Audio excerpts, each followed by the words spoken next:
Assalamualaikum warahmatullahi wabarakatuh. Senang rasanya dapat berjumpa lagi dengan Anda semua. Saya akan coba mengangkat tema kali ini dengan judul Api dalam Teori Kesehatan Klasik.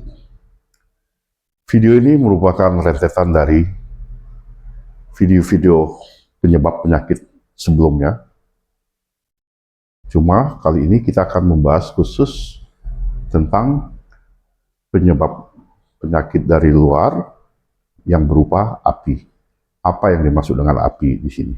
Karena kanal ini dibuat untuk edukasi pengobatan klasik atau tradisional. Sebelum kita masuk ke topik ini, jangan lupa subscribe, like, komen, dan share. Api merupakan elemen panas. Dia tidak mengkhususkan diri untuk musim tertentu. Malahan, umumnya api dapat muncul di semua musim.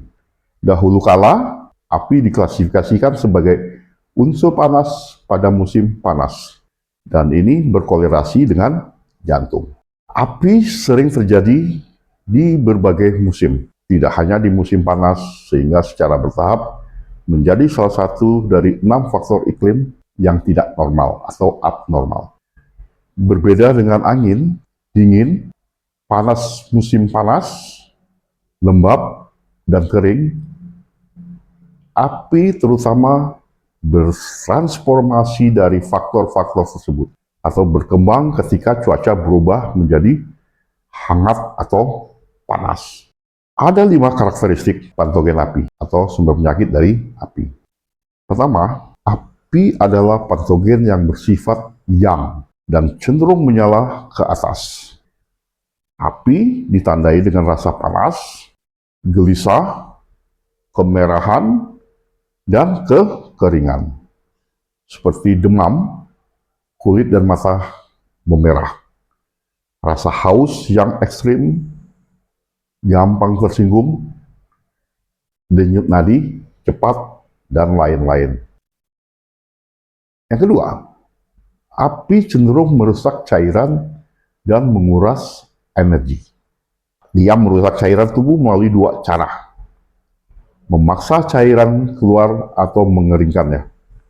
Oleh karena itu, penyakit yang disebabkan oleh api atau patogen api sering ditandai dengan keringat yang berlebihan.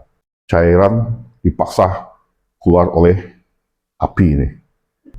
Rasa haus yang ekstrim, lidah dan tenggorokan kering, urin merah dan sedikit, serta adanya sembelit.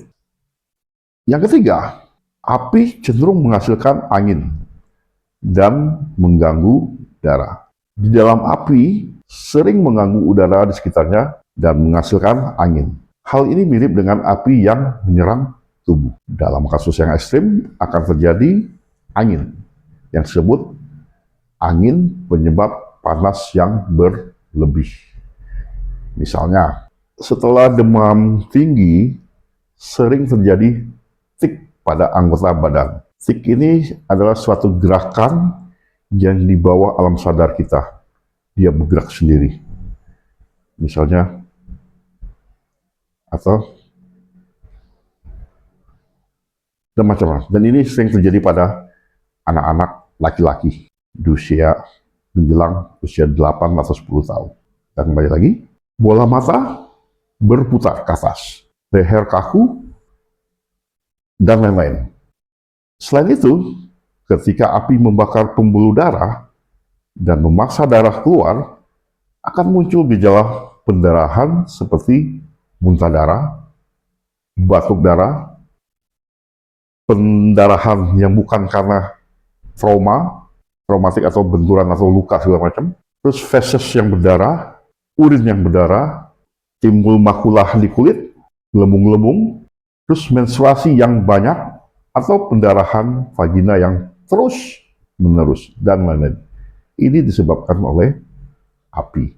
Yang keempat, api cenderung menyebabkan luka dan bisul. Ketika api memasuki fase darah, dan terakumulasi di area tertentu, api akan membakar darah dan otot. Dia akan menyebabkan munculnya abses, luka, dan bisul yang ditandai dengan kemerahan, pembengkakan, rasa yang panas, dan adanya rasa nyeri.